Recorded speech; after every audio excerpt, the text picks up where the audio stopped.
Elderberry is a powerful herb for boosting your immune system and protecting your lungs. In this video, we'll go over the basics of this magnificent herb and how to use it. So, if you're ready, let's get started. Just a friendly reminder that we are not doctors. This video is strictly for educational purposes.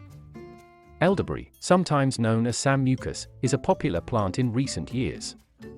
Because the world has become aware of antimicrobial, antibacterial, and antifungal properties that it has to offer, it's ideal for boosting the immune system and curing colds, viruses, and illnesses.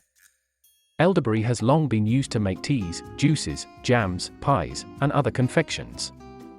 Wine made with elderberry's cough syrup is the most popular form of it nowadays, and it is used to prevent or cure cough symptoms of a cold or chest infection in order to improve your immune system. You can take 1 dose of elderberry per day or increase it if you're already unwell with the frequency with which you take your doses.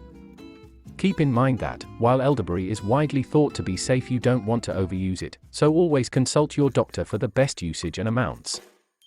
In case you're curious, elderberry is normally sold as a supplement and may be found in health food stores. Like I previously stated, most consumers take from a local pharmacy or from internet vendors such as Amazon. Elderberry is available in the form of cough syrup, but I like the candies because they are more convenient as a delightful little treat while also giving my immune and respiratory systems a boost. We are not doctors, so keep that in mind. This video is solely for educational and informational purposes. Thank you so much for sticking with me all the way to the end.